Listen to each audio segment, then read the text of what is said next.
Hello friends, vibrant GS study centre में आप लोग का स्वागत है। जैसा कि आप लोग को पता है कि भारत का भूगोल का टॉपिक चल रहा है और भारत के भूगोल भूगोल के टॉपिक में आज का जो हम लोग का महत्वपूर्ण टॉपिक है वो भारतीय मिट्टी है। भारतीय मिट्टी का टॉपिक इसलिए महत्वपूर्ण हो जाता है क्योंकि इधर जितनी भी परीक्षाएं होती, चाहे समीक्षा अधिकारी का पेपर हो, चाहे पीसीएस का पेपर हो, यूपी पीसीएस का, चाहे उत्तर प्रदेश समीक्षा अधिकारी का, या किसी भी स्टेट का परीक्षा होता है, उसमें भारतीय मृदा से प्रश्न एक दो प्रश्न आ जाते हैं और ये एक दो प्रश्न बहुत महत्वपूर्ण प्रश्न होते हैं। इसलिए इनको थोड़ा सा गंभीरतापूर्वक तैयार कर लेने से यहाँ से गलती होने की चांसेस कम होते हैं। बहुत ही महत्वपूर्ण टॉपिक है, इसलिए इसको बहुत ध्यानपूर्वक पढ़ना है। तो हम इसमें आपको ये बताएंगे कि भारतीय मिट्टी क्या होती है, ये कितने प्रकार की होती है, इसकी क्या विशेषताएं होती हैं, फिर इसके संरक्षण किस प्रकार से किया जाए, इन सब टॉपिकों पे चर्चा होगी। तो सबसे पहले हम लोग आते हैं कि मृदा, भारतीय मृदा कितने प्रकार की होती है। उसको बताने से पहले मोटा मोटा ये जान लें कि मृदा क्या होती है। तो मृदा क्या होती है? सैल, मलबा और जैव सामग्री का सम्मिश्रण होता है जो पृथ्वी के धरातल पर विकसित होता है। इसका मतलब होता है कि पृथ्वी के धरातल पर मृदा जब नहीं था तो कोई न कोई चट्टान रहा होगा। जब कोई चट्टान रहा होगा तो उस पर क्या हुआ, उस पर जो है टेम्परेचर या वायुमंडल का प्रभाव पड़ा होगा, जिसमें टेम्परेचर का भी योगदान होगा।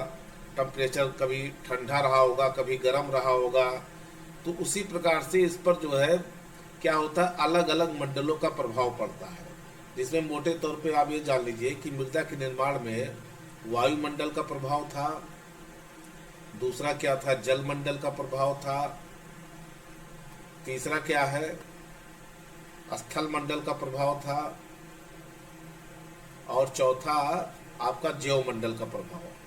इन चारों प्रभावों का सम्मिश्रण रूप ही जो है मृदा कहलाती है। जैसे मान लीजिए कोई पैतृक चट्टान है।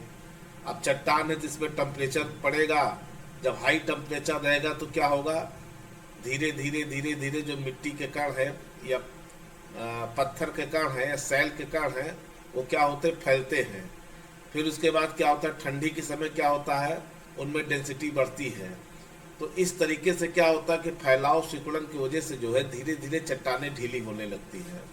तो मृदा का जो निर्माण होता है कोई 10, 15, 20 साल में नहीं होता है। ये जो है कई हजार सालों का प्रयास होता है। 15-20 हजार साल पहले से ही जो है धीरे धीरे धीरे इस पर प्रक्रियाएं होती रहती है तो मिट्टी का निर्माण होता है।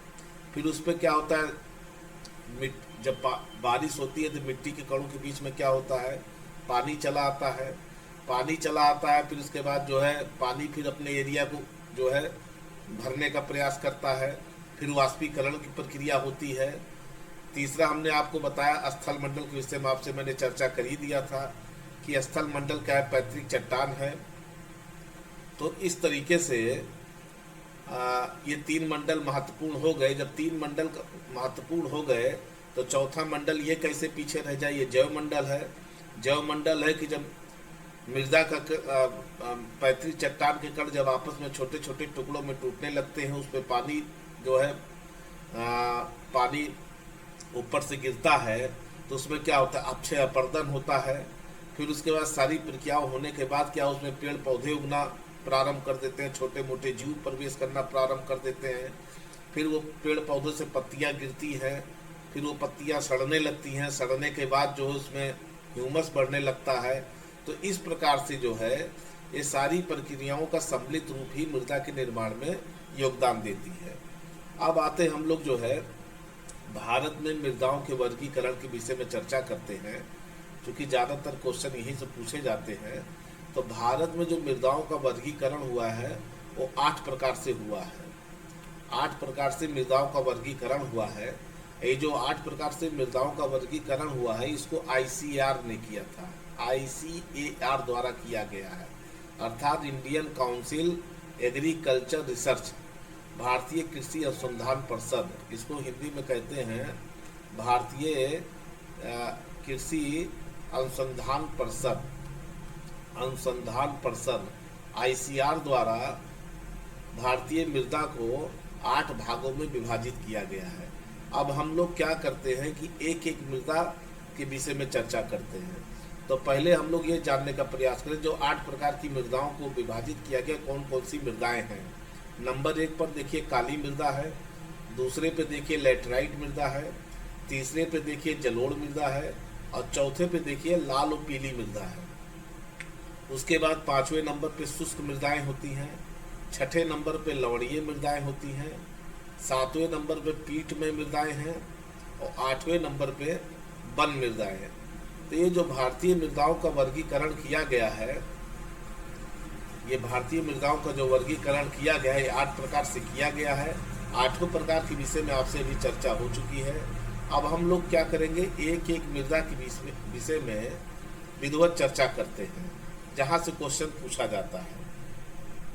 तो सबसे पहले हम लोग काली मृदा के विषय में चर्चा करते हैं कि काली मृदा के विषय में जब चर्चा करेंगे तो इसमें एग्जाम से ओरिएंटेड मतलब परीक्षा से संबंधित तथ्यों के विषय में चर्चा हो रही है, जहां से परीक्षा में क्वेश्चन पूछे जाते हैं। तो इनमें हमको खास खास चीज़ें क्या पढ़नी है कि काली मृदा को कितने और नामों से जाना जाता है। नंबर दूसरा है कि काली मृदा का भारत में कहाँ कहाँ विस्तार है। नंबर तीसरा, इस मिट्टी का संपूर्ण मिट्टी में इसका कितना क्षेत्रफल है, कितना विस्तार है, इसको पढ़ना है। चौथा, काली मिट्टी की क्या क्या विशेषताएं होती हैं, इस पे हम लोग को विशेष ध्यान देना है। और दूसरा, जो काली मिट्टी है उसका जो काला रंग होता है वो किसके कारण काला रंग होता है, इनके विषय में हम लोग को चर्चा करना है। तो पहले आप लोग जान लीजिए कि काली मिट्टी का जो निर्माण होता है वो किस प्रकार से होता है। देखिए, काली मिट्टी का जो निर्माण होता है बेसाल्ट लावा के अपक्षय और अपर्दन के कारण होता है। तो काली मिट्टी क्या होता है, जब ज्वालामुखी का उद्गार होता है तो कई वर्ग किलोमीटर तक जो है ज्वालामुखी का जो उद्गार होता है उसके जो लावा होते हैं वो लावा कई वर्ग किलोमीटर तक फैल जाते हैं।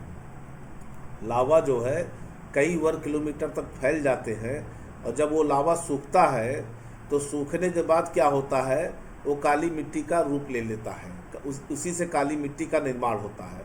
और वो लावा जो है जब वो फैल जाता है तो उसका क्या होता है, समय के अनुसार जो है उसका बीच बीच में अपक्षय होता है और अपर्दन होता है। अपक्षय में जैसे आपको शायद पता होगा कि अपक्षय 2 प्रकार से होता है, जिसे भौतिक अपक्षय होता है और रासायनिक अपक्षय होता है। रासायनिक अपक्षय होता है, अपक्षय में क्या होता है, भौतिक अपक्षय होता है और रासायनिक अपक्षय होता है। जैसे भौतिक अपक्षय में क्या होता है, जिसमें टेम्परेचर का योगदान होता है। टेम्परेचर जो है गर्मी के समय गर्म होता है, ठंडी समय ठंडी होता है, तो उससे मृदाओं में क्या होता है, टूटन होता है। और दूसरा क्या होता है, रासायनिक अपक्षय में क्या होता है, जिससे बारिश होती है तो पानी के बारिश होने से क्या होता है, जब वो मृदा के संपर्क में जाते हैं तो जो कमज़ोर मृदा होती है वो पानी के साथ अपक्रिया करके क्या होता है, घुलने लगती है। तो इससे भी मिट्टी जो है छोटे छोटे पार्टों में टूटने लगती है। उसी प्रकार से जो अपर्दन की क्रिया होती है, तो अपर्दन की क्रिया में भी यही चीज़ होती है कि उसमें क्या होता है, वायु, जैसे मिट्टी है तो मिट्टी का अपर्दन जो है वायु द्वारा भी होता है, वायु द्वारा भी अपर्दन होता है, जल द्वारा भी अपर्दन होता है, जल द्वारा भी अपर्दन होता है। इस तरीके से क्या होता है कि मिट्टी का जो है अपर्दन मतलब मिट्टी और छोटे छोटे भागों में टूटने लगती है। तो जैसे मान लीजिए नदी में है, मिट्टी का बहाव हो रहा है, नदी काफ़ी लंबी दूरी तक यात्रा मान लीजिए तय करती है, लंबी दूरी तक नदी काफ़ी तय करती है। तो ये मिट्टी क्या होती है, पानी के साथ बहते बहते जो है ये कई भागों में टूटने लगती है, छोटे छोटे टुकड़ों में टूटने लगती है। जब काफ़ी छोटे टुकड़ों में टूटने लगती है तो मिट्टी जो है साइड में जमा होने लगती है। इससे भी मिट्टी का निर्माण होता है। हवा के द्वारा क्या होता है कि हवा का घर्षण पड़ता रहता है, जिससे भी पार्टिकल जो है और छोटे छोटे कणों में टूटने लगता है। तो मोटा मोटा क्या हुआ कि जो काली मिट्टी का निर्माण होता है वो बेसाल्ट लावा के अपक्षय अपर्दन के कारण होता है। अब हम लोग चर्चा करते हैं जो कि काली मिट्टी है, काली मिट्टी में इसके और कितने नामों से जानी जाती है। ये परीक्षा के लिए बहुत महत्वपूर्ण है, इसको बहुत ध्यान से सुनिएगा। इसको कई नामों से जाना जाता है। प्रमुख रूप से इसमें हम आपको 4 प्रमुख नामों को चर्चा कर दे रहे हैं जो परीक्षा में बार बार प्रश्न पूछे जाते हैं। काली मृदा को कपास की मिट्टी भी कहा जाता है, इसको कपासी मिट्टी भी कहा जाता है, क्योंकि इस मिट्टी में कपास की खेती बहुत होती है, बहुतायत मात्रा में होती है, और कपास के लिए मिट्टी जानी जाती है। इसमें कपास की खेती बहुत अच्छी होती है, इसीलिए इस मिट्टी को जो है कपासी मिट्टी के नाम से भी जाना जाता है। दूसरा क्या होता है, ट्रॉपिकल ब्लैक अर्थ के नाम से भी इस मिट्टी को जाना जाता है। काली मिट्टी को ट्रॉपिकल ब्लैक अर्थ के नाम से भी जाना जाता है। तीसरा इसका जो नाम है काली मिट्टी का, उसको ट्रॉपिकल चेरनोजम के नाम से भी जाना जाता है। किसके नाम से जाना जाता है? ट्रॉपिकल चेरनोजम के नाम से भी जाना जाता है। चौथा, काली मिट्टी को रेगुर मिट्टी के नाम से भी जाना जाता है, इसको रेगुर मिट्टी भी कहते हैं। काली मिट्टी को रेगुर मिट्टी भी कहते हैं। तो फिर से एक बार मैं नाम की चर्चा कर दे रहा हूँ, चूँकि यहाँ से बहुत बार प्रश्न पूछे जाते हैं कि काली मिट्टी को कपासी मिट्टी के नाम से भी जाना जाता है। दूसरा क्या है, ट्रॉपिकल ब्लैक अर्थ। ट्रॉपिकल ब्लैक माने काला होता है, जो ज़मीन पे काला पदार्थ पाया जाता है उसको काली मिट्टी कहते हैं, ट्रॉपिकल ब्लैक अर्थ है। तीसरा क्या है, ट्रॉपिकल चेरनोजम के नाम से भी जाना जाता है। चौथा क्या है, रेगुर मिट्टी के नाम से भी जाना जाता है।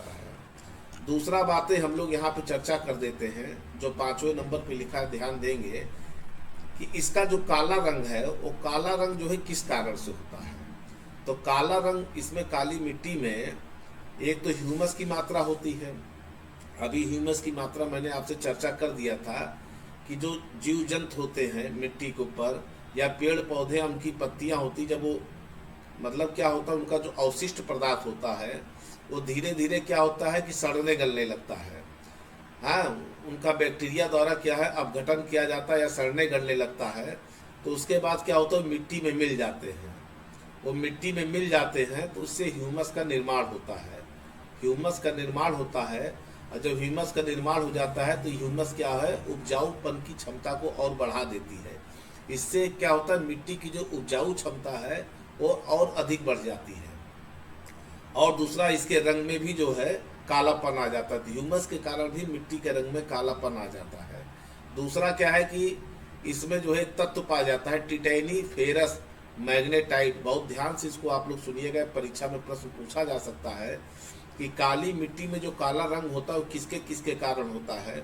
बहुत बच्चे इसको नहीं जानते होंगे, तो इसको बहुत ही गंभीरता पूर्वक ध्यान देकर के इसको पढ़ लीजिए, याद कर लीजिए, क्योंकि यहाँ से प्रश्न पूछेगा तो बहुत बच्चे गलत कर देंगे। इसको क्या कहते हैं, टिटैनी फेरस मैग्नेटाइट। टिटैनी ferrous magnetite. तो इसी टिटैनी फेरस मैग्नेटाइट के कारण इस मिट्टी में काला रंग होता है। और दूसरा क्या होता है, ह्यूमस की मात्रा भी होती है। तो अगर पूछा जाए एग्जाम में कि मिट्टी का जो काला रंग होता है किसके किससे कारण होता है, तो उसमें कौन कौन सा हो गया, एक टिटैनी फेरस हो गया, दूसरा जो है ह्यूमस अर्थात जीवांश के कारण। जीवों का जो अंश होता है सड़ गल जाता है, उसी को जीवांश कहते हैं। इंग्लिश में उसको क्या कहते हैं, ह्यूमस कहते हैं। तो इन दोनों तत्वों के कारण मिट्टी का रंग काला हो जाता है। अब आते हम लोग तीसरा क्या होता है, इसकी विशेषता के विषय में चर्चा कर देते हैं। ये भी बहुत इंपॉर्टेंट है। देखिए, काला रंग किस में पाया जाता है, जहाँ लोहा होता है, लोहा को ही क्या कहते हैं, फेरस भी कहते हैं, मैग्नीशियम भी होते हैं, वहीं लौह तत्व पाया जाता है। तो इसका मतलब अगर काला है तो उसमें लोहा जरूर पाया जाएगा। इसकी विशेषता क्या है, इसमें लोहा होगा, चूना होगा, तीसरा क्या होगा, कैल्शियम होगा, और चौथा क्या होगा, पोटास और एल्युमिनियम और मैग्नीशियम कार्बोनेट की अधिकता होती है। इस मिट्टी में लोहा, चूना, कैल्शियम और पोटास, एल्युमिनियम और मैग्नीशियम की जो मैग्नीशियम कार्बोनेट की अधिकता होती है। ये तो अधिकता वाली बात हो गई। अब इस मिट्टी में कमी क्या होती है, देखिए कोई भी मिट्टी होती है उसमें जितने भी खनिज तत्व होते हैं सब में पूरी तरीके से हर खनिज तत्व पर्याप्त मात्रा में नहीं होते हैं। हर मिट्टी में कुछ खनिज तत्व अधिक पाए जाते हैं, अधिकता होती है, और कुछ खनिज तत्वों की जो है आपको कमी देखने को मिल सकती है। तो काली मिट्टी में जो अधिकता है वो किसकी किसकी है, लोहा, चूना, कैल्शियम, पोटास, एल्युमिनियम और मैग्नीशियम कार्बोनेट की अधिकता होती है। लेकिन वही दूसरी तरफ देखते हैं नाइट्रोजन, फास्फोरस और जैविक पदार्थों की कमी होती है। तो कमी किसकी होती है, नाइट्रोजन, फास्फोरस और जैविक पदार्थों की। तो ये सब परीक्षा में प्रश्न पूछे जाते हैं। कैसे पूछ लेगा कि काली मृदा में किस तत्व का अभाव होता है। अब दे देगा लोहा दे देगा, चूना दे देगा, मैग्नीशियम कार्बोनेट दे देगा और नाइट्रोजन दे देगा। मान लीजिए 4 पॉइंट अगर दे देता है तो किस तत्व का अभाव होता है। अभी मैंने आपको बताया कि नाइट्रोजन का अभाव होता है। तो नाइट्रोजन हो गया, फास्फोरस हो गया और क्या हो गया, जैविक पदार्थों की कमी होती है। तो खास तौर से इस पर ध्यान देना है कि नाइट्रोजन और फास्फोरस की इसमें जो है कमी होती है। अब आते हम लोग इसके विस्तार के विषय में चर्चा कर देते हैं कि काली मिट्टी का विस्तार जो है पूरे भारत में टोटल जो 8 मिट्टी पाई जाती है वो 8 मिट्टी में जो है कितने लाख वर्ग किलोमीटर तक इस मतलब टोटल मिट्टी का कितना % मिट्टी है ये। तो लगभग जो है बहुत ही ऑथेंटिक फैक्ट आपको बताया जा रहा है कि 5.46 लाख वर्ग किलोमीटर 5.46 लाख वर्ग किलोमीटर का जो क्षेत्रफल है तो काली मिट्टी का क्षेत्रफल पूरे भारत में है। ये सब एग्जाम में क्वेश्चन पूछे जाते हैं कि काली मिट्टी का जो है विस्तार कितना वर्ग किलोमीटर है, कितने लाख वर्ग किलोमीटर तक है, और इसको अक्सर बच्चे गलत कर देते हैं। तो लगभग 5.5 लाख वर्ग किलोमीटर, मोटा मोटा आप लोग बैठा लीजिए 5.5 लाख। वैसे तो 5.46 लाख वर्ग किलोमीटर है, लेकिन अध्ययन की सुविधा को ध्यान में रखते हुए 5.5 लाख वर्ग किलोमीटर का जो क्षेत्र है, विस्तार क्षेत्र कुल मिट्टी का, वो काली मिट्टी का क्षेत्र है। अब हम लोग इस पे चर्चा करते हैं कि जो काली मिट्टी का विस्तार है वो काली मिट्टी का विस्तार जो है भारत में कहाँ कहाँ पर है। जैसे मान लीजिए कि भारत का हम साउथ इंडिया वाला मैप ऐसे बना दे रहे हैं यहाँ पे।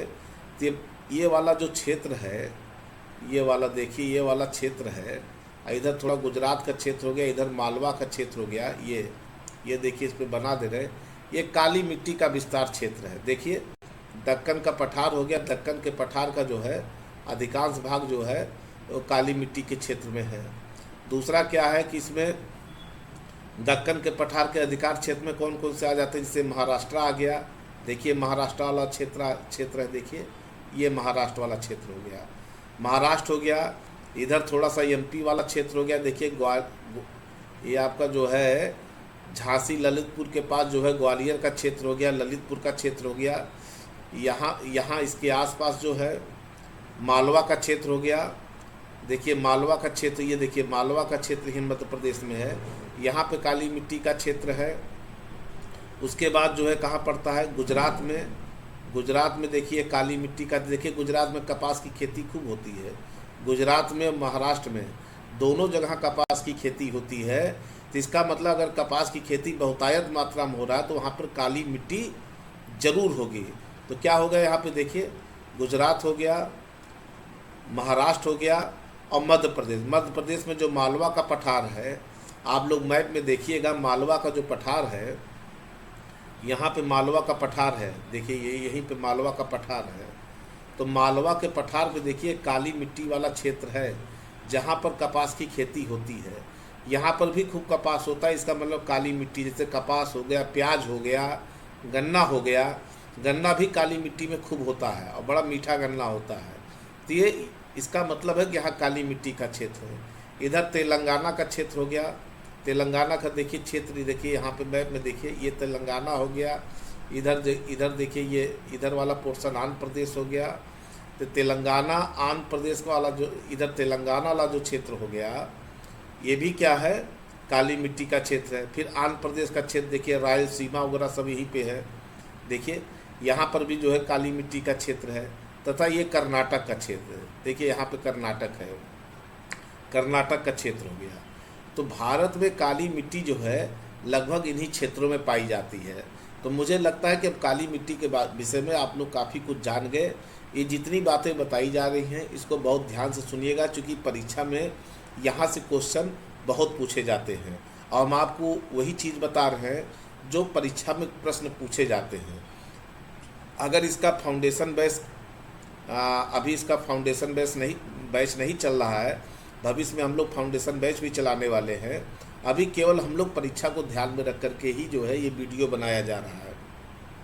अब आते हम लोग लैटराइट मृदा के विषय में चर्चा करते हैं कि लैटराइट मृदा क्या होती है। ये मानसूनी सदृश मौसमी वर्षा वाले उष्णकटिबंधीय जलवायु की विशिष्टता है, मतलब विशिष्ट मिट्टियाँ हैं। ये मिट्टियाँ कहाँ पाई जाती हैं? जो मानसूनी, जहाँ पर वर्षा होती हो, अर्थात जहाँ पर पर्याप्त मात्रा में वर्षा होती। पहला तो जान लीजिए, जहाँ पर पर्याप्त मात्रा में वर्षा होती है। और पर्याप्त मात्रा में वर्षा कहाँ होगी? जहाँ मानसूनी प्रकार की बारिश होगी और मौसमी वर्षा होगी। दूसरा क्या होगा कि इसके लिए जो है उष्णकटिबंधीय जलवायु का होना आवश्यक है, मतलब टेम्परेचर का भी होना आवश्यक है। एक तो टेम्परेचर का भी होना, हाई टेम्परेचर का भी होना आवश्यक है। दूसरा क्या है कि मानसूनी वर्षा का होना भी आवश्यक है। जब ये दो घटनाएं होती है तो वहाँ पर क्या होता है, लैटराइट प्रकार की मिट्टियाँ पाई जाती हैं। ये आपको मोटी मोटी चीज़ें बताई जा रही हैं, इसलिए ताकि आपको दिमाग में आपके बैठ जाए और याद करने में आसानी हो आपको। अब जैसे उस उष्णकटिबंधीय क्षेत्रों में भारी वर्षा के कारण होने वाले तीव्र निक्षालन क्रिया के परिणाम स्वरूप लैटराइट मिट्टी का निर्माण होता है। तो भारी वर्षा के कारण होने वाली तीव्र निक्षालन की क्रिया के परिणाम स्वरूप, अब निक्षालन क्या होता है? निक्षालन ये होता है, जैसे मान लीजिए बारिश हो रहा है, बारिश होता है तो बारिश का पानी क्या होता है कि बहुत सारे जो मिट्टी में ऊपरी तत्व पाए जाते हैं वो पानी के साथ घुल करके क्या होता है, मिट्टी के नीचे चले जाते हैं। पानी के साथ घुल करके यहाँ पे देखिए मिट्टी के नीचे चले जाते हैं। तो बहुत सारे तत्व जो है मिट्टी के नीचे चले जाते हैं और बहुत सारे तत्वों का जो मिट्टी के आवरण पर मात्रा होती है वहाँ पर उन चीज़ों की कमी हो जाती है। तो निक्षालन प्रक्रिया में निक्षालन की क्रिया में ये प्रक्रिया होती है। तो अब हम लोग जो है इसमें कुछ खास बातें पढ़ेंगे जहाँ से परीक्षा में प्रश्न पूछे जाते हैं। सबसे पहले इसका क्या करेंगे कि इस मिट्टी का जो है सर्वप्रथम अध्ययन किसने किया था। दूसरा, इसकी शब्दार्थ लैटिन भाषा का नाम इस पर किस लिए पड़ा। तीसरा, इसकी विशेषता के विषय में हम लोग पढ़ेंगे। और चौथा, जो इस मिट्टी में कौन कौन से खनिज तत्व पाए जाते हैं इसको पढ़ेंगे। इसकी उर्वरता के विषय में पढ़ेंगे, इसका विस्तार क्षेत्र पढ़ेंगे और लैटराइट मिट्टी का सर्वाधिक विस्तार कहाँ है इसके विषय में हम लोग चर्चा करेंगे। देखिए, आपको जो भी बातें बताई जा रही हैं सभी बहुत ही महत्वपूर्ण बातें आपको बताई जा रही, बहुत ही इम्पॉर्टेंट बात बताई जा रही हैं। एक भी चीज़ें आपको इधर से उधर नहीं बताई जा रही हैं। जो भी बच्चे वीडियो देख रहे होंगे, अगर वो पूरा वीडियो देखेंगे तभी उनको फ़ायदा होगा। जब आप लोग कोई एग्ज़ाम देंगे तो आप लोग को तब समझ में आएगा कि हमको कितना फ़ायदा हुआ। ये बहुत ही महत्वपूर्ण तथ्यों से आपको अवगत कराया जा रहा है, इसलिए इसको आप लोग बहुत सीरियस होकर के इसको वीडियो को देखिएगा, तभी आप लोगों को फ़ायदा होगा। तो इसका सर्वप्रथम अध्ययन के विषय में चर्चा करते हैं कि इस मिट्टी का जो है सर्वप्रथम अध्ययन किसने किया था। तो इस मिट्टी का बुकानन ने, किसने किया था?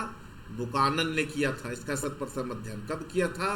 1905 ईस्वी में। बहुत ही महत्वपूर्ण फैक्ट है, इसको ध्यान से सुनिएगा कि बुकानन द्वारा 1905 में इसका सर्वप्रथम अध्ययन किया गया था। किसके द्वारा? बुकानन द्वारा। किस मिट्टी का? लैटराइट मिट्टी का। इस मिट्टी का जो शब्दार्थ में अगर हम लोग जाते हैं तो ये लैटिन भाषा का शब्द है। लैटराइट का मतलब होता है ईंट। अच्छा, लैटराइट मिट्टी देखिए ईंट की तरह कड़ी भी होती है।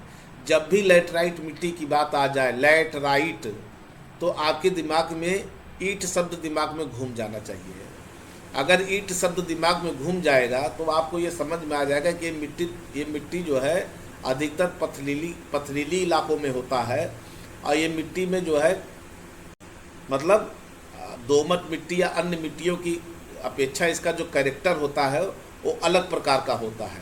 एक प्रकार से जान लीजिए कि कंकड़ीली मिट्टी, एक प्रकार से आप इसको जान लीजिए। तो जब भी लैटराइट शब्द आ जाए तो आपके दिमाग में ये चीज़ें घूम जानी चाहिए। तीसरा, इसकी विशेषता क्या है? तो अभी मैंने आपको बताया था कि इसकी विशेषता क्या है कि ये उष्णकटिबंधीय जलवायु क्षेत्र की विशिष्ट मिट्टी है।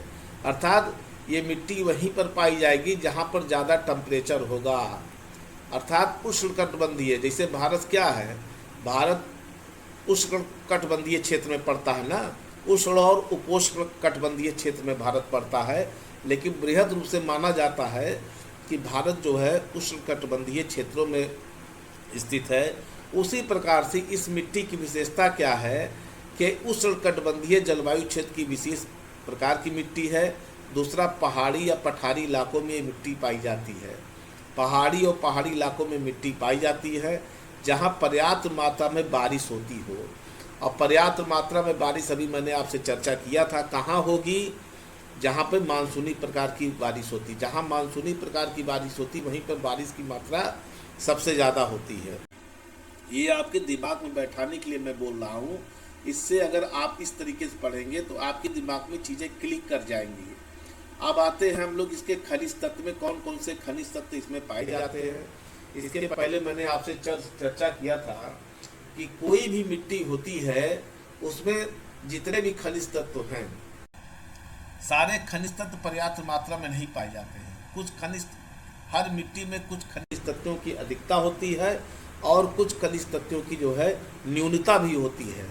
तो हमको ये देखना है कि अगर लैटराइट मिट्टी है तो इसमें किस प्रकार की खनिज तत्व होगी। जैसे लौह ऑक्साइड और एल्युमिनियम की प्रचुरता होती है। लैटराइट मिट्टी में लौह ऑक्साइड और एल्युमिनियम इसकी बहुत प्रचुरता होती है। जैसे अभी हमने आपको काली मिट्टी में बताया था, तो काली मिट्टी में हमने आपको क्या बताया था, मैग्नीशियम की अधिकता होती है।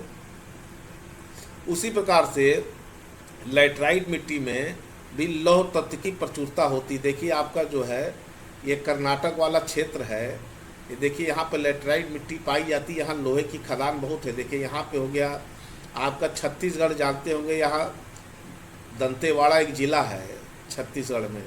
इसी दंतेवाड़ा ज़िले में ही जो है बैलाडीला लोहे की खान है। देखिए आप बैलाडीला, हालांकि यहाँ लाल मिट्टी पाई जाती, कुछ करेक्टर जो है लैटराइट मिट्टी का भी है।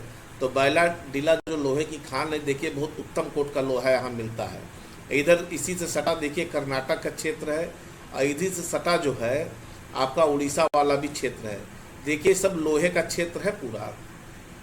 इधर यहाँ पे गोवा भी देख लीजिए, यहाँ भी लोहे का क्षेत्र है। तो यहाँ पे क्या होता है, देखिए लोहा पाया जाता है, लोहा एल्युमिनियम पाया जाता है। देखिए कर्नाटक वगैरह में लोहा बहुत पाया जाता है। तो यही कारण है कि यहाँ पर लैटराइट मिट्टी पाई जाती है।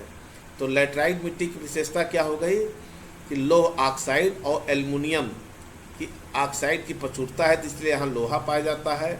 और किस तत्व की कमी होती है, जहाँ लोहा पाया जाएगा वहाँ नाइट्रोजन ऑटोमेटिक कम होगा, क्योंकि नाइट्रोजन वहीं पे ज़्यादा पाया जाता है जहाँ पर पेड़ पौधे जंगल इस सब की प्रचुरता होती है, वहाँ पर नाइट्रोजन वगैरह ज़्यादा पाए जाते हैं।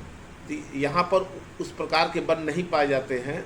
तो देखिए नाइट्रोजन, फास्फोरिक अम्ल, पोटास, चूना और कार्बनिक तत्वों की कमी होती है। चूना की कमी इसलिए हो जाती है, अभी मैंने आपको जो है शुरुआत में निच्छालन क्रिया बताया था, अभी आपको समझाया था। तो क्या होता, जब ज़्यादा बारिश होती है, ज़्यादा बारिश होती मिट्टी में, तो ये बारिश क्या होती है, मिट्टी के साथ जो है, जो मिट्टी के ऊपरी परत में जो तत्व होते हैं उनको घुला करके धीरे धीरे अपने साथ नीचे ले जाती है।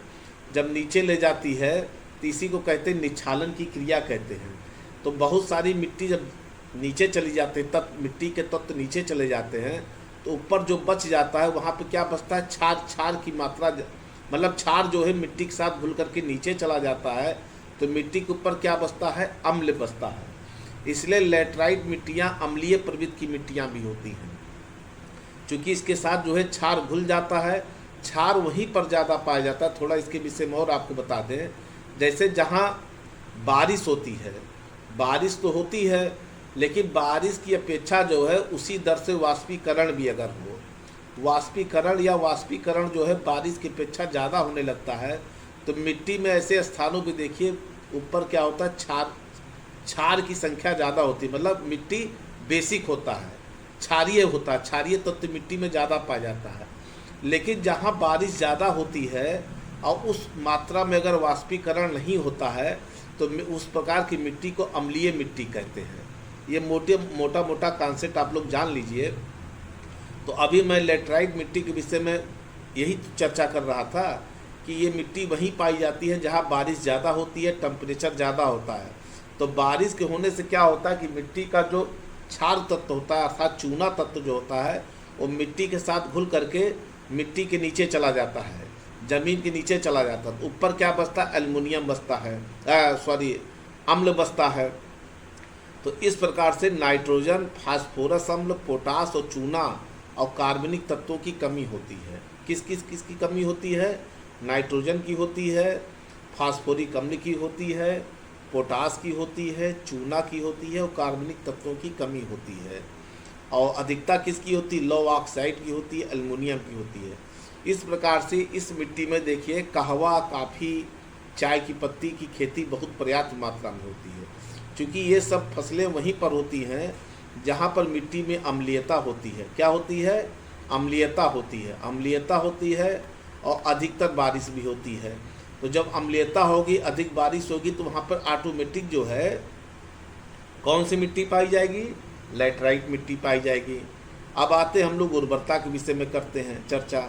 ये आर्द्र प्रदेशों की अपक्षालित मृदा का उदाहरण है।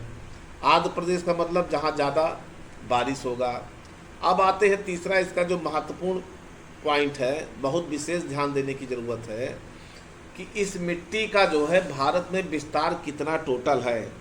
जैसे हमने अभी थोड़ी देर पहले आपको काली मिट्टी के विषय में चर्चा किया था कि काली मिट्टी का जो विस्तार है उस संपूर्ण मिट्टी का 5.5 लाख वर्ग किलोमीटर तक, एग्जैक्ट उसका जो डाटा है, ऑथेंटिक डाटा, वो 5.46 लाख वर्ग किलोमीटर तक है। किस मिट्टी का? काली मिट्टी का है। उसी प्रकार से लैटराइट मिट्टी का जो विस्तार क्षेत्र है वो कितना है? 1.80 लाख वर्ग किलोमीटर। ध्यान से देखिएगा, क्योंकि इन सब एक एक शब्दों पे आपको ध्यान देने की ज़रूरत है, क्योंकि परीक्षा में क्वेश्चन किसी भी तरीके से घुमाया जा सकता है, तो आप लोग कंफ्यूज ना हो। 1.80 अर्थात 1.80 लाख वर्ग किलोमीटर के क्षेत्रफल क्या पाई जाती है? आपकी काली लैटराइट मिट्टी पाई जाती है। और इसका विस्तार, आइए हम लोग विस्तार के विषय में चर्चा करते हैं। तो इसका विस्तार चर्चा करते हैं, तो अगर हम ये देखिए दक्षिण भारत का मैप बनाते हैं, ये कहाँ कहाँ पाई जाती है। देखिए केरल वाला क्षेत्र है, यहाँ पे देखिए लैटराइट मिट्टी बहुत पाई जाती है। ये केरल का क्षेत्र है, लैटराइट मिट्टी। दूसरा देखिए महाराष्ट्र वाला क्षेत्र है, यहाँ पर भी लैटराइट मिट्टी जो है पाई जाती है। सबसे ज़्यादा लैटराइट मिट्टी कहाँ पाई जाती है? नंबर 1 पर कौन सा है? केरल है। और नंबर 2 पर कौन सा है? महाराष्ट्र है।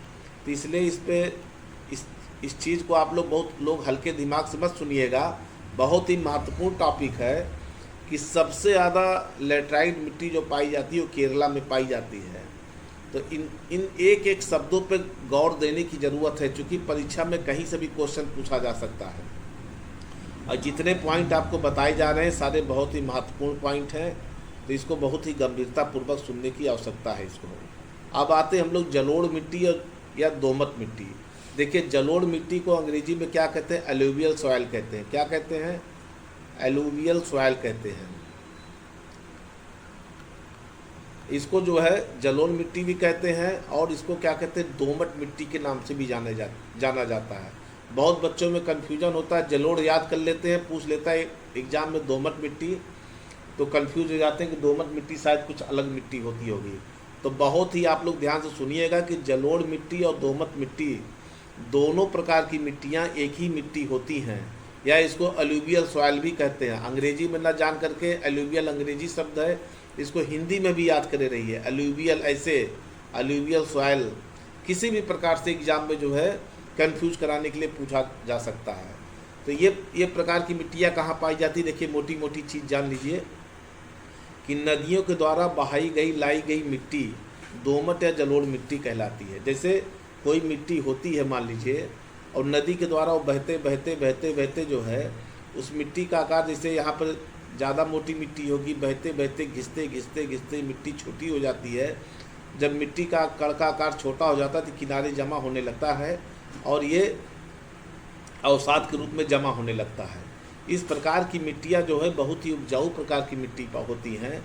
ये केवल नदियों के द्वारा ही नहीं, पहाड़ों से, हिमालय पर्वतों से जो मिट्टी पानी के द्वारा बह करके आती हैं, इनसे भी जलोढ़ मिट्टी का निर्माण होता है।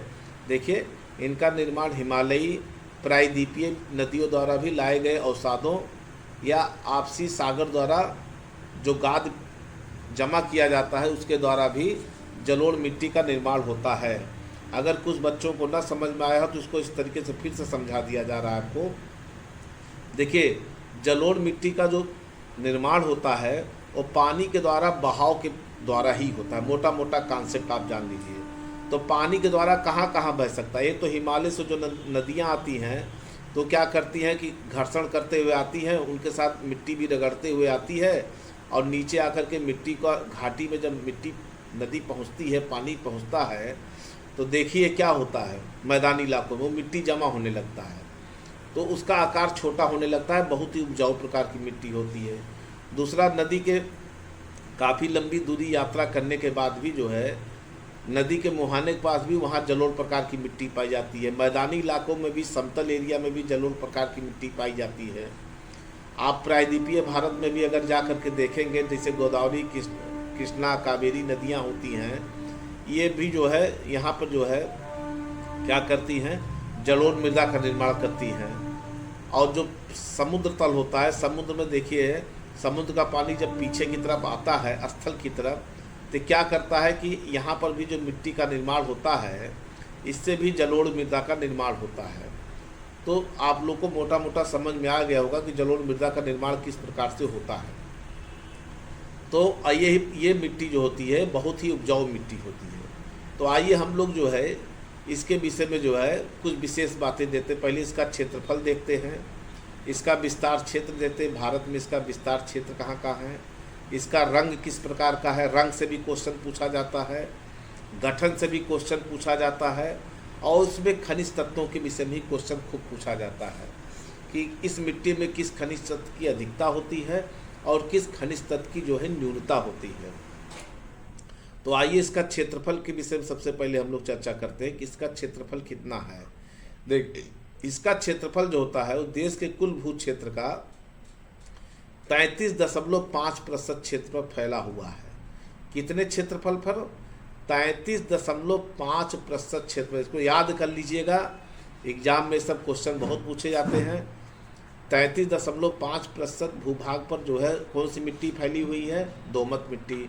अगर इसको शब्दों में देखा जाए तो लगभग 11 लाख वर्ग किलोमीटर क्षेत्रफल है, और क्षेत्रफल हमेशा वर्ग किलोमीटर पे नापा जाता है। तो 11 लाख वर्ग किलोमीटर क्षेत्रफल में जो है इस मिट्टी का जो है फैलाव है। अगर हम लोग विस्तार क्षेत्र की बात करते हैं या इसके रंग, पहले इसके रंग के विषय में चर्चा करते हैं, तो इसका रंग क्या होता है? हल्का धूसर होता है। हल्का धूसर से भस्मी धूसर के मध्य जो है इस मिट्टी का रंग होता है। तो मोटा मोटा दिमाग में बैठा लीजिए कि इस मिट्टी का रंग क्या होता है? धूसर रंग की होती है। कौन सा रंग होता है? धूसर रंग। धूसर, हल्का धूसर रंग, हल्का धूसर रंग होता है इस मिट्टी का आकार। गठन क्या होता है? रेतीली और गाढ़ी दोमट के बीच में इसका गठन होता है। गठन होता है रेतीली और गाढ़ी दोमट मिट्टी के बीच में इसका गठन होता है। अब आते हम लोग इसमें चर्चा करते जो महत्वपूर्ण है, सबसे ज़्यादा महत्वपूर्ण है कि इसमें कौन कौन से खनिज तत्वों की अधिकता होती है और कौन कौन से खनिज तत्वों की जो है कमी होती है। तो खनिज तत्व में देखिए जो अधिकता होती है, इसमें पोटास बहुत अधिक मात्रा में होता है, दूसरा फास्फोरिक एसिड होता है, तीसरा चूना और जैव पदार्थ। देखिए, ये सबसे पहले दिमाग में बैठा लीजिए कि चूना जो है, जैसे चूना भी मैंने आपसे चर्चा किया था इसके पिछले वाली मिट्टी में कि लैटराइट मिट्टी में चूना कम होता है। लैटराइट मिट्टी में चूना जो है, ये देखिए ऊपर देखिए, लैटराइट मिट्टी में चूना जो है कम होता है। चूना क्या होता है? कम होता है। लेकिन दोमट मिट्टी में क्या होता है? चूना जो है अधिक मात्रा में होता है। इसमें चूना अधिक मात्रा में होता है। दूसरा क्या है? जैव पदार्थ भी होते हैं। और दो कौन हो गए? पोटास और फास्फोरिक एसिड। फिर से मैं रिपीट कर दे रहा हूँ, पोटास, फास्फोरिक एसिड, चूना, जैव पदार्थ, इसकी अधिकता होती है। लेकिन ध्यान देने योग्य बात यह है कि दोमट मिट्टी उपजाऊ तो होती है, बहुत उपजाऊ मिट्टी होती है, लेकिन इसमें नाइट्रोजन ह्यूमस की कमी होती है। ये आप लोग ध्यान दीजिएगा कि नाइट्रोजन और ह्यूमस, जबकि नाइट्रोजन पौधे की वृद्धि में सहायक होते हैं और ह्यूमस जो होता है मिट्टी में उर्वरता शक्ति को बढ़ाती है, लेकिन इस दोनों के अभाव होने के बावजूद भी, इन दोनों के अभाव होने के बावजूद भी दोमट मिट्टी जो है या जलोढ़ मृदा या एलुवियल सॉइल बहुत ही उपजाऊ मृदा होती है। तो इसमें क्या होता है, उपजाऊ तो है मगर नाइट्रोजन और ह्यूमस की इसमें जो है कमी होती है। तो ये टेक्निकल पॉइंट है, इस पर ध्यान देने की ज़रूरत है। अब आते हम लोग इसके विस्तार क्षेत्र के विषय में चर्चा करते हैं। विस्तार क्षेत्र के विषय में चर्चा करते हैं तो देखिए, ये मान लीजिए इसे भारत का मैप है, ये मान लीजिए इसको ऐसे ऐसे हमने बना दिया जल्दी में, ये भारत का मैप है। तो ये देखिए पंजाब है और पंजाब से असम तक का क्षेत्र आप देखेंगे, यहाँ मान लीजिए आसाम है, तो पंजाब के असम तक का क्षेत्र देखिए, हिमालय के तराई देखिए, ये हिमालय का तराई वाला क्षेत्र देखिए, यहाँ पर अनेक तमाम प्रकार की नदियाँ बहती, गंगा, इधर गंगा नदी बहती है, फिर इसके बाद जो है इधर ब्रह्मपुत्रा नदी बहती है, इधर पंजाब में देखिए पांचों नदियों का दोआब क्षेत्र है। ये वाली मिट्टी क्या है, जलोढ़ मिट्टी वाला क्षेत्र है। देखिए ये मैं डार्क कर दे रहा हूँ, जलोढ़ मिट्टी वाला क्षेत्र है, देख लीजिए आप लोग। कहाँ से, पंजाब से लेके असम तक का क्षेत्र है, ये जलोढ़ मिट्टी वाला क्षेत्र है। दूसरा क्या है, नर्मदा ताप्ती। अब देखिए नर्मदा का मुहाना देखिए, ये नर्मदा वाला है, ये आपका ताप्ती वाला क्षेत्र है, देख लीजिए ये नर्मदा वाला क्षेत्र है। अरे थोड़ा और इसको ऊपर होना चाहिए था, ये नर्मदा वाला क्षेत्र ये है, ये ताप्ती वाला क्षेत्र है, ये ताप्ती वाला क्षेत्र है, ये आप मान लीजिए गोदावरी वाला क्षेत्र है, ये कृष्णा वाला क्षेत्र है, ये कावेरी नदी वाला क्षेत्र है। यहाँ पर भी जो है, जो नदियों के किनारे आसपास का क्षेत्र है, वहाँ पे मोटा मोटा दिमाग बैठा लीजिए, कौन सी मिट्टी पाई जाती है, जलोढ़ मिट्टी है। क्योंकि ये जल से बनती है, जल का योगदान इसमें बहुत होता है, इसीलिए इसको जलोढ़ मिट्टी कहते हैं या दोमट मिट्टी कहते हैं। इनको दोमट मिट्टी भी कहते हैं या इनको एलुवियल सॉइल भी कहा जाता है। तो इस प्रकार से जो है ये अब जैसे मान लीजिए जलोढ़ मिट्टी है, जलोढ़ मिट्टी को, जो नवीन प्रकार की जलोढ़ मिट्टी होती है उनको खादर मिट्टी कहते हैं, और जो पुरानी जलोढ़ मिट्टी होती है उनको क्या कहते हैं, बांगर कहते हैं। तो मतलब ये मिट्टी, जलोढ़ मिट्टी दो प्रकार में होती है। देखिए जलोढ़ मिट्टी जो है ये दो प्रकार की होती है, कौन सी होती है, खादर होती है, और दूसरा कौन सी होती है, बांगर होती है। खादर को कहते हैं खाद, जिसमें खाद पड़ा हो। देखिए इससे उपजाऊपन का बोध हो रहा है कि नहीं, जैसे किसी मिट्टी में खाद डाल दीजिए तो खूब उपजाऊपन हो जाता है। तो खादर मतलब क्या होता है, नवीन जलोढ़ है। और जब नवीन जलोढ़ प्रौढ़ हो जाता है तो इसको क्या कहते हैं, बांगर कहते हैं। तो बांगर कहते हैं। और जो नवीन जलोढ़ होता है नदियों के बाढ़ वाले मैदानी क्षेत्रों में होते हैं, ये भी बाढ़ वाले मैदानी क्षेत्रों में होते हैं। लेकिन इसमें क्या होता है, बहुत साल पहले बाढ़ आई रहती है तो वो मिट्टी, वहाँ पर अब नदी का पानी नहीं जाता है, नदी वहाँ से दूर हट जाती है, उसके बाद वहाँ जो मिट्टी बहुत लंबे समय तक रह जाती है तो बांगर मिट्टी के रूप में हो जाती है।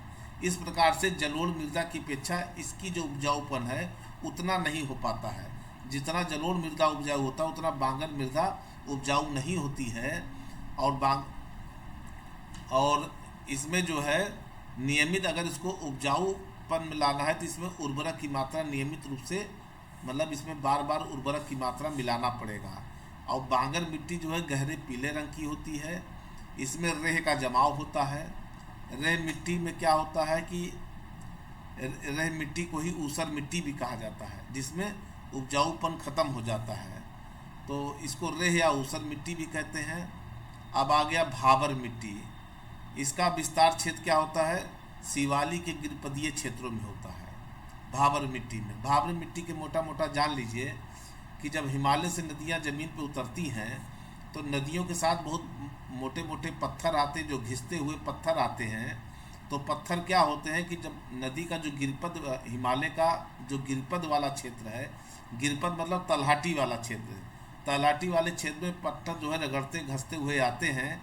इनका आकार छोटा तो हो जाता है लेकिन फिर भी अन्य मिट्टी की अपेक्षा इनका आकार काफ़ी बड़ा होता है, मोटा होता है। तो हिमालय के देखिए, जब भी पहाड़ के नीचे जाएंगे तो आपको कंकड़ पत्थर छोटे छोटे बहुत मिलते हैं। तो इसी एरिया को कहते हैं भाबर क्षेत्र कहते हैं। और भाबर क्षेत्र होता है, तो इसमें जो है क्या होता है, नाइट्रोजन जो है प्रचुर मात्रा में पाया जाता है और जैविक पदार्थ है। भाबर क्षेत्र में नाइट्रोजन और जैविक पदार्थ जो है प्रचुर मात्रा में पाया जाता है। लेकिन इसमें जो कमी होती है फास्फेट की कमी होती है। भाबर में किस चीज़ की कमी होती है? फास्फेट की कमी होती है। अब आते एक बहुत ही महत्वपूर्ण टॉपिक है कि दोमट मिट्टी की संरचना। ये भी एग्जाम में बहुत पूछा जाता है, तो हमने सोचा इसके विषय में चर्चा कर लिया जाए। बहुत ही ध्यानपूर्वक सुनिएगा। दोमट मिट्टी में 40% जो है बालू के कण पाए जाते हैं और 40% जो है मृतिका के कण पाए जाते हैं और 20% जो है इसमें गाद पाया जाता है। तो क्या क्या होता है? 40% बालू के कण पाए जाते हैं, इसको याद कर लीजिएगा, बहुत ही इम्पॉर्टेंट है ये। 40% मृतिका के कण पाए जाते हैं, 20% जो है गाद पाए जाते हैं। वो आपको पता है कि जो दोमट मिट्टी या मिट्टी में गेहूँ, जूट, मक्का और फल सब्जियों की खेती अधिक मात्रा में होती है। अब आते हैं हम लोग जो है लाल मृदा के विषय में चर्चा करते हैं कि लाल मृदा क्या होती है। देखिए, लाल मृदा का निर्माण जो है जलवायु परिवर्तनों के परिणाम स्वरूप रवेदार या और कायांतरित शैलों के विघटन और वियोजन से होते हैं। तो पहले तो आप जान लीजिए कि लाल मृदा का जो निर्माण होता है, देखिए जितनी चीज़ें आपको बताई जा रही हैं यहाँ पे, ये परीक्षा को ध्यान में रखते हुए महत्वपूर्ण तथ्यों से जानकारी आपको दिलाया जा रहा है। तो लाल मिट्टी का जो निर्माण होता है किससे होता है? वो होता है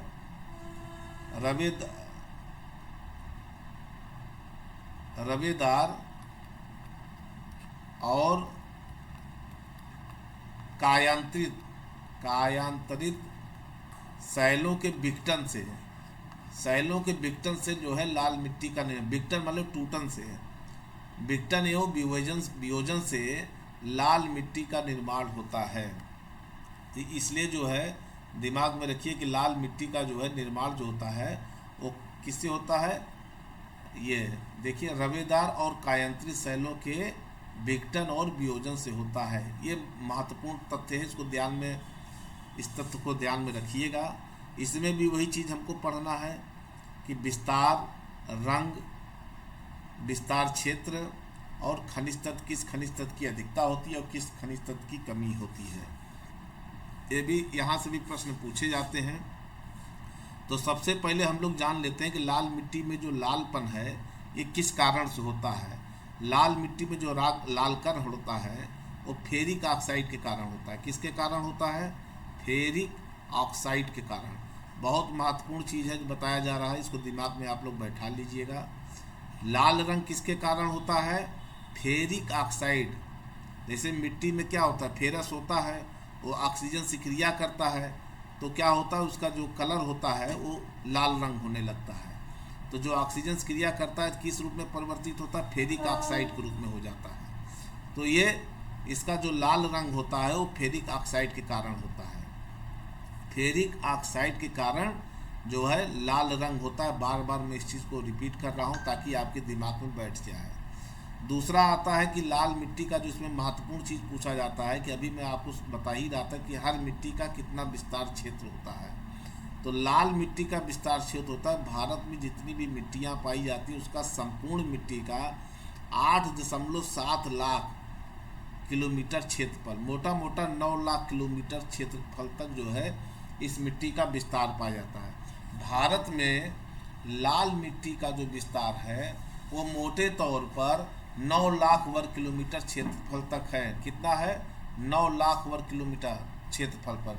अगर एकदम ऑथेंटिक डाटा पे जाना चाहते हैं आप लोग तो ये क्या है? 8.7 लाख वर्ग किलोमीटर क्षेत्रफल जो है लाल मिट्टी का विस्तार है। परसेंटेज के हिसाब से अगर देखा जाए तो भारत के कुल क्षेत्र का 26.8%, भारत के कुल क्षेत्रफल का 26.8% क्षेत्रफल पर लाल मिट्टी पाई जाती है। तो ये हो गया लाल मिट्टी। अब आते हैं हम लोग इसमें खनिज तत्व, किस खनिज तत्व की अधिकता होती है और किस खनिज तत्व की जो है न्यूनता होती है। तो देखिए, ये देखिए प्रचुरता में अगर हम लोग आते हैं तो इसमें सिलिका और आयरन, सिलिका आयरन की अधिकता होती है। किसकी होती है? Silica iron. देखिए जहाँ जहाँ लोहा पाया जाता है, अधिकतर मैं बता रहा था, जैसे लैटराइट मिट्टी में भी लोहा पाया जाता है, और जहाँ लाल मिट्टी होती वहाँ भी लोहा पाया जाता है। इसी लोहा के कारण ही जो है यहाँ का कलर जो है लाल रंग हो जाता है। तो मोटा मोटा आपके दिमाग में बैठाने की, ताकि दिमाग में कभी आप भूलें ना। तो इसमें जो प्रचुरता होती है वो किसकी होती है? सिलिका और आयरन की होती है। लेकिन जो कमी होती है लाल मिट्टी में, किस चीज़ की कमी होती है? चूना, मैग्नीशियम, पोटास और ह्यूमस। ये सब प्रकार की मिट्टियाँ बहुत ज़्यादा उपजाऊ नहीं होती है। इसीलिए इसमें क्या होता है? चूना, मैग्नीशियम, पोटास और ह्यूमस की कमी होती है। किसकी कमी होती है? चूना, मैग्नीशियम, पोटास और ह्यूमस की कमी होती है। अब हम लोग आते हैं कि इसके विस्तार क्षेत्र की बात करते हैं कि कहाँ कहाँ ये पाया जाता है। जैसे भारत का मान लीजिए प्रायद्वीपीय क्षेत्र है, तो आपका ये तमिलनाडु वाला, पश्चिमी तमिलनाडु वाला क्षेत्र हो गया, ये देखिए। हाँ, फिर आपका देखिए कर्नाटक वाला क्षेत्र हो गया, यहाँ पर पाई जाती है। फिर ये आपका दक्षिणी महाराष्ट्र वाला क्षेत्र हो गया, देखिए दक्षिणी महाराष्ट्र वाला क्षेत्र यहाँ पाया जाता है। यहाँ पर देखिए तेलंगाना का क्षेत्र है, यहाँ पर छत्तीसगढ़ का क्षेत्र है, यहाँ पर भी जो है पाई जाती है। और इसी बगल में जो है छोटा नागपुर पठार का क्षेत्र है। तो भारत में कहाँ कहाँ पाई जाती है, फिर से आप लोग ध्यान दे लीजिए। ये है दक्षिणी महाराष्ट्र वाला क्षेत्र। कौन सा महाराष्ट्र है? दक्षिणी महाराष्ट्र। उत्तरी महाराष्ट्र मत समझ लीजिएगा, दक्षिणी महाराष्ट्र, ध्यान दीजिएगा शब्दों पर। दक्षिणी महाराष्ट्र हो गया। कर्नाटक क्षेत्र में लाल मिट्टी का निर्माण पाया जाता है। उसके बाद जो है आपका पश्चिमी तमिलनाडु, दक्षिणी महाराष्ट्र और पश्चिमी तमिलनाडु वाले क्षेत्र में जो है आपकी लाल मिट्टी पाई जाती है। तेलंगाना हो गया, ये देखिए तेलंगाना हो गया, छत्तीसगढ़ हो गया, कुछ उड़ीसा का पार्ट हो गया, छोटा नागपुर का पठार हो गया। यहाँ पर जो है लाल मिट्टी का क्षेत्र पाया जाता है। अब आते हम लोग जो है अगला मरुस्थलीय मिट्टी के विषय में चर्चा करते हैं कि मरुस्थलीय मिट्टी कहाँ पाई जाती है। जब भी हम मरुस्थलीय मिट्टी की चर्चा करते हैं तो हमारे दिमाग में जो है रेगिस्तानी वाला इलाका दिमाग में गूंजने लगता है। जब रेगिस्तानी वाला दिमाग गूंजने लगता है तो एक चीज़ और दिमाग में घूमने लगता है कि वहाँ पर टेम्परेचर वगैरह अधिक मात्रा में पाए जाते हैं। टेम्परेचर अधिक होता होगा, बारिश कम होती होगी। जहाँ बारिश कम हो, टेम्परेचर अधिक हो, वहाँ पे क्या होता है? मरुस्थलीय प्रकार की मिट्टी पाई जाती है। देखिए इसका विकास अत्यधिक तापमान वाले शुष्क और अर्ध शुष्क जलवायु क्षेत्रों में हुआ है। इन क्षेत्रों में नगण्य वर्षा अर्थात ना के बराबर वर्षा और अधिक वाष्पीकरण, जो थोड़ा बहुत पानी भी हुआ है, वर्षा है, वो पूरा का पूरा वाष्पीकरण उसका हो जाना, इस कारण मृदा में कम नमी तथा कार्बनिक तत्वों की अल्पता होने से ह्यूमस का भी अभाव पाया जाता है। इस मिट्टी में जब पानी बिल्कुल नहीं रहेगा तो कार्बनिक तत्व भी खत्म हो जाते हैं, नमी भी कमी भी हो जाती है और ह्यूमस का भी अभाव हो जाता है। तो इस प्रकार की मिट्टी जहाँ भी मिलती है उसको क्या कहते हैं? मरुस्थलीय मृदा की बात करते हैं। अगर हम मरुस्थलीय मृदा की बात करते हैं तो दिमाग में घूम जाना चाहिए कि भाई मरुस्थलीय मृदा कहाँ पाई जाती है और इसमें कौन कौन से खनिज तत्व पाए जाते हैं। पहले तो इसका खनिज तत्व के विषय में चर्चा कर देते हैं। देखिए इसमें क्या है, जैव पदार्थ और नाइट्रोजन की कमी होती है। इस मृदा में किसकी कमी होती है? नाइट्रोजन की भी कमी होती है और जैव पदार्थ की कमी होती है। जैसे हमने आपको बताया था लाल मिट्टी में क्या होती है, नाइट्रोजन की कमी होती है कि नहीं होती है? तो लाल मिट्टी हो गया, इस सब में नाइट्रोजन की कमी होती है। उसी प्रकार से आपके मरुस्थलीय मृदा में भी नाइट्रोजन की कमी होती है। अब आते हम लोग इसके विस्तार के विषय में चर्चा कर देते हैं। जैसे राजस्थान, ये तो बताने ज़रूरत है नहीं, राजस्थान में मरुस्थलीय मिट्टी होती है। दूसरा आपका ये सौराष्ट्र वाला क्षेत्र है, ये गुजरात का सौराष्ट्र वाला क्षेत्र है। यहाँ पर भी जो है आपका जो है मरुस्थलीय प्रकार की मृदा पाई जाती है। दूसरा गुजरात में सौराष्ट्र हो गया, कच्छ वाला क्षेत्र। देखिए कच्छ वाला क्षेत्र एकदम वीरान सा क्षेत्र है, वहाँ पर न पेड़ पौधे हैं न मकान है। तो वहाँ पे किस प्रकार की मिट्टी पाई जाएगी? जहाँ पेड़ पौधे वीराना टाइप का हो, वहाँ पर क्या है? मरुस्थलीय मृदा पाई जाएगी। पाई जाती है। तो मोटे तौर पे दो चीज़ें तो समझ में आ गई कि एक तो राजस्थान का क्षेत्र हो गया, दूसरा गुजरात का, तीसरा क्या हो गया, दक्षिणी पंजाब का कुछ क्षेत्र आ जाता है। देखिए ये दक्षिणी पंजाब वाला क्षेत्र यहाँ है और दक्षिणी पंजाब देखिए यहाँ पे पड़ेगा। तो दक्षिणी पंजाब का, राजस्थान का, गुजरात का ये क्षेत्र जो है यहाँ पर क्या है, मरुस्थलीय मृदा का निर्माण हो जाता है। अब भारत के मैप के हिसाब से एक बार आप लोग देख लीजिए मोटा मोटा। देखिए पर्वतीय मिट्टी, देखिए आपको यहाँ से यहाँ तक देखिए पर्वतीय मिट्टी, देखिए हिमालय के क्षेत्र वाला जो पोर्शन है मिट्टी जो हिमालय क्षेत्र में पाया जाता है उसे पर्वतीय मिट्टी कहते हैं। देखिए ये यहाँ हो गया गुलाबी कलर का बना हुआ है, देखिए यहाँ हो गया ये आपका असम वाला क्षेत्र हो गया, अरुणाचल प्रदेश असम वाला क्षेत्र, ज़्यादातर अरुणाचल प्रदेश वाला क्षेत्र है। इधर क्या हो गया, सिक्किम वाला क्षेत्र। देखिए यहाँ पर पर्वतीय मिट्टी का विकास हुआ है।